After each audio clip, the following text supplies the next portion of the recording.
साथियों, आप सभी को बहुत बहुत नमस्कार। आपका स्वर कथा चैनल पर एक बार फिर से स्वागत है। सूर्य भगवान राशियों में सबसे बड़े सूर्य एक ऐसे ईश्वर माने जाते हैं जिनकी आराधना आदिकाल से होती आई है।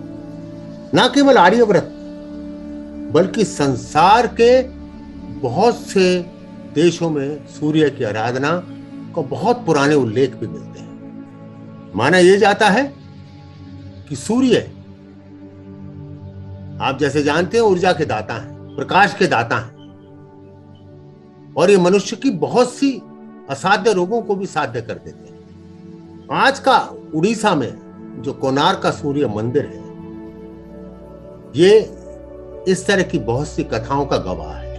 इसका ऐतिहासिक महत्व है तो साथ साथ वास्तुकला और विभिन्न प्रकार के जटिल डिजाइनों के लिए भी ये प्रसिद्ध है। पूरे संसार में इसको मान्यता मिली है इसके असाधारण वास्तुकला के कारण, इसके डिजाइन के कारण। आधुनिक कोणार्क मंदिर जो हम देखते हैं उड़ीसा में, उसका निर्माण 13वीं शताब्दी में हुआ था, परंतु इसका इतिहास उससे भी बहुत पुराना है। कहते हैं कि द्वापर युग में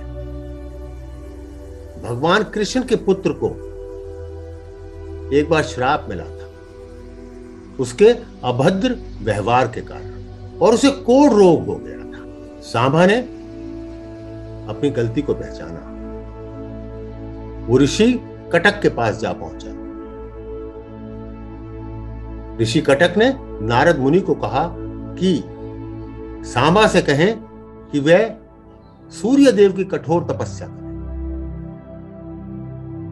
तब इसी स्थान पर जहां कोणार्क का मंदिर है, कहते हैं कि 12 वर्ष तक सांबा ने चंद्रभागा नदी के तट पर सूर्य की पूजा की, सूर्य की आराधना की और बहुत कठोर तपस्या की।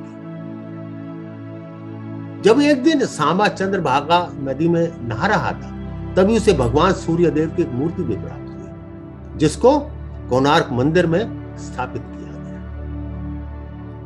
और सूर्य देव की कठोर आराधना करने के बाद सांबा को शाप से मुक्ति मिल गई। उसके पश्चात इस स्थान का महत्व बहुत बढ़ गया, दूर दूर से लोग आने लगे यहां आराधना करने। इससे एक और भी बड़ी रोचक कथा है, रोचक नहीं बल्कि एक ऐसे बलिदान की कथा है जो शायद इतिहास में अनूठा था।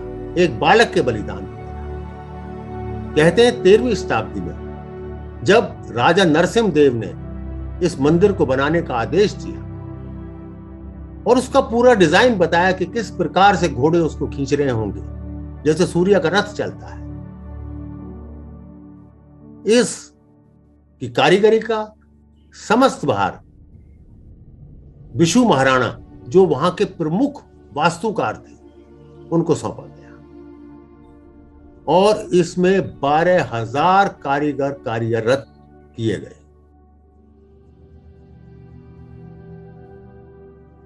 कार्य चलता रहा।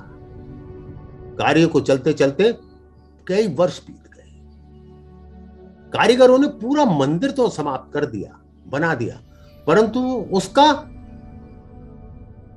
कलश मंदिर के ऊपर स्थापित करने में असफल रहे। सभी कारीगर बहुत परेशान थे।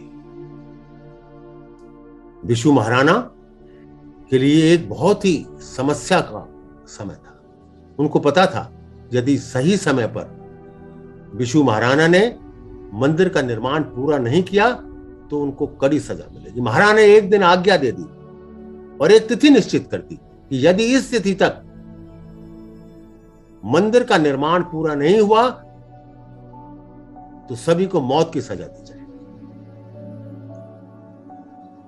उन्हीं दिनों एक घटना घट रही थी। विशु महाराणा का एक पुत्र था जिसका जन्म जब तक नहीं हुआ था जब विशु महाराणा कोणार्क की ओर चले थे। उनको तो अपने पुत्र के विषय में पता भी ना था एक तरह से। बेटा जब 12 साल का हुआ तो उसने अपनी मां से कहा कि मां, मेरे पिता कौन है, मैं उनसे मिलना चाहता हूं।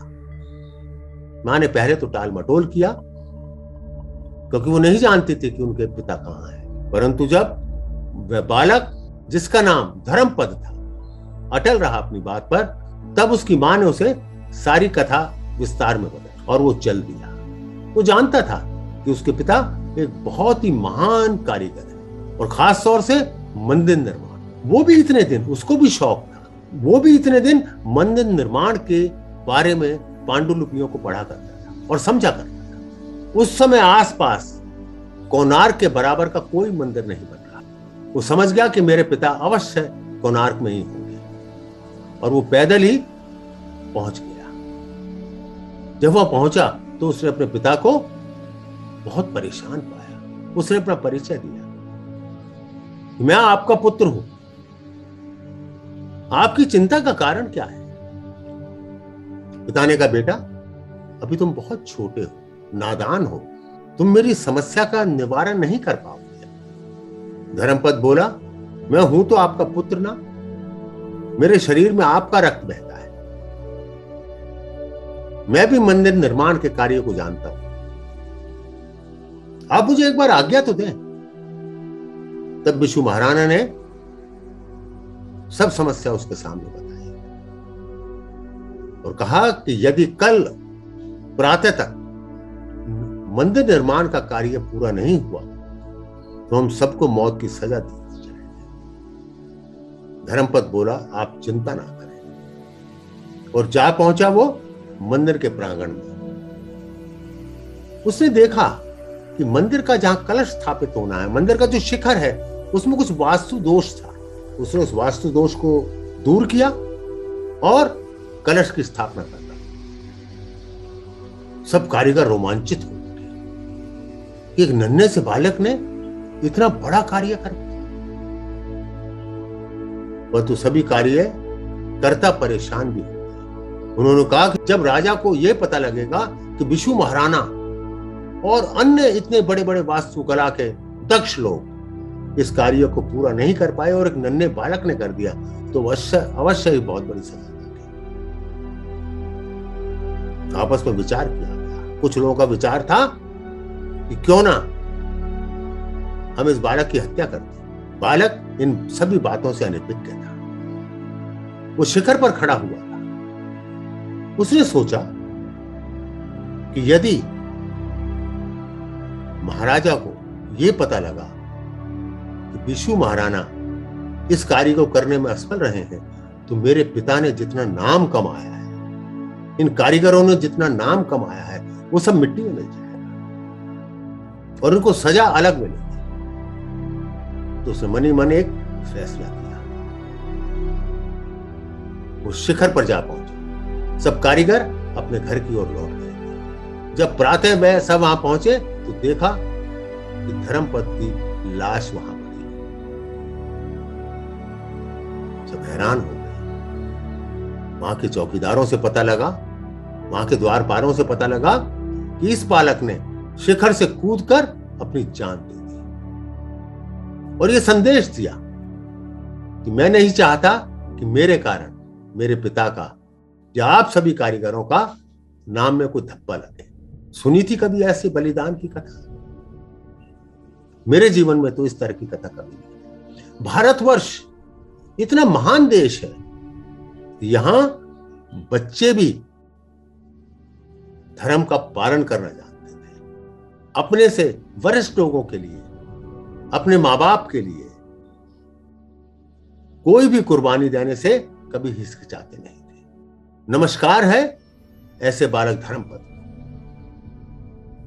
मित्रों, अगले सप्ताह फिर मिलेंगे।